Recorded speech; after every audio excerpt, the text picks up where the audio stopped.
श्री स्वामी समर्थ. मी मोहिनी तुमच्या सगळ्यांचं परत एकदा स्वागत करते आपल्या नवीन एका व्लॉगमध्ये.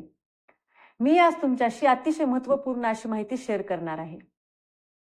4 महिने चातुर्मास म्हणजे काय? 4 महिने चातुर्मासाचा कालावधी कोणता आणि या महिन्यामध्ये कोणते व्रत केले जातात आणि मी कोणकोणते व्रत केले हेच मी आज तुमच्यासोबत शेअर करणार आहे. आपल्या हिंदू धर्मातील शास्त्रानुसार आषाढ महिना एकादशी ते कार्तिक शुद्ध एकादशी यामधला जो काळ असतो त्याला 4 महिने चातुर्मास असे म्हणले जाते. या कालावधीमध्ये जे आपण व्रत केले जातात ते अतिशय फलदायी असतात आणि त्याचं फळ आपल्याला उत्तम प्रकारे दुपटीने मिळत असते. तर हा महिना हे 4 महिने सगळ्यात श्रेष्ठ मानले जातात. तर या 4 महिने चातुर्मासामध्ये आपण कोणकोणते व्रत केले पाहिजेत? तर याच्यामध्ये अनेक प्रकारचे व्रत आहेत. प्रत्येक महिलेला तुम्हाला जशी जमेल तशी तुम्ही हे व्रत करू शकतात. छोट्यातल्या छोट्यापासून ते मोठ्यातल्या मोठ्यापर्यंत हे व्रत आहेत. पुरुष वर्गातील लोक सुद्धा हे व्रत करू शकतात. तर यामध्ये मी कोणते व्रत केले हे मी तुम्हाला सांगणार आहे.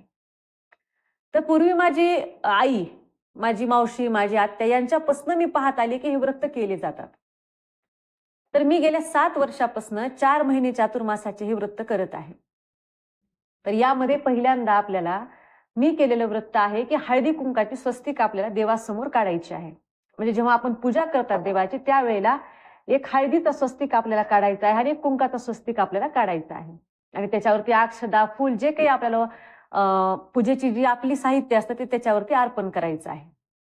हे 4 महिने झाल्यानंतर आपल्याला एका सवाष्णीला, ती सवाष्ण आपली आई असू शकते, आपली बहीण असू शकते, आपली मैत्रीण असू शकते, तिला आपल्याला घरी बोलवून जेवणासाठी तिला आमंत्रण द्यायचं आहे आणि त्यांना जेव घालायचं आहे.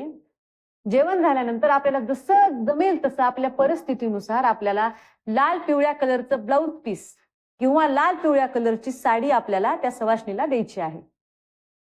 त्याच्यानंतर मी जे दुसरं व्रत केलं होतं ते मी गाईला 4 महिने नैवेद्य चारला होता.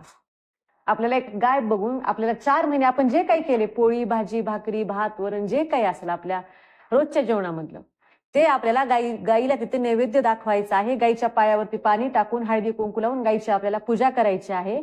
आणि हे 4 महिने झाल्यानंतर मग आपल्याला जो गाय सांभाळणारा व्यक्ती आहे, जी म्हणजे त्या गाईचं पालन पोषण करते, अशा त्या जोडपाचं तर अतिशय चांगलं आहे, त्यांना आपल्याला त्या स्त्रीला साडी आणि पूर्णाचा शिदा आपण त्यांना द्यायचा आहे. त्यानंतरचं व्रत मी केलेलं ते म्हणजे धरणी आकाशाची पूजा. म्हणजे आपल्याला तुळशीजवळ, तुळशी समोरचा जो भाग असतो तिथे आपल्याला पाणी अर्पण करून, तिथे अक्षदा अर्पण करून, हळदी कुंकू लावून आकाशाला समजा बाहेर लांबूनच आपल्याला पाणी, हळदी कुंकू अर्पण करून आपल्याला प्रार्थना करायची आहे आपल्या आई वडिलांना सुखी आयुष्य, उदंड आयुष्य देण्यासाठी. कारण की धरणी आकाश म्हणजे आपले आई वडील असतात. त्याच्यानंतर ह्याचं उद्यापन आपल्याला कसं करायचंय की आपल्या आई वडिलांना घरी बोलून आपल्याला जेवणासाठी त्यांना आमंत्रण देऊन आपल्याला जसं जमेल तसे आपल्या आई वडिलांना आपल्याला वस्त्र दान करायचं आहे, त्यांना आपल्याला वस्त्र द्यायचे आहेत.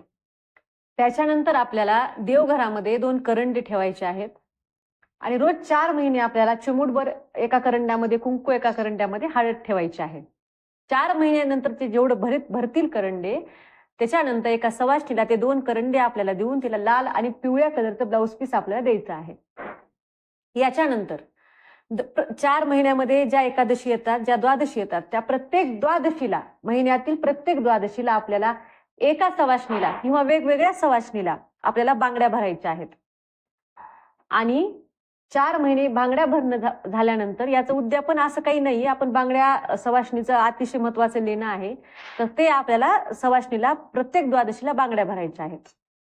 याच्यानंतर एका जो छोटा मुलगा आहे, आता सध्याचं व्रत माझं तेच आहे, माझ्या शेजारी मैत्रीण आहे, तर तिचा मुलगा रोज 4 महिन्यात मी त्याला जीव घालत आहे. तो माझ्या घरी जेवायला येत आहे.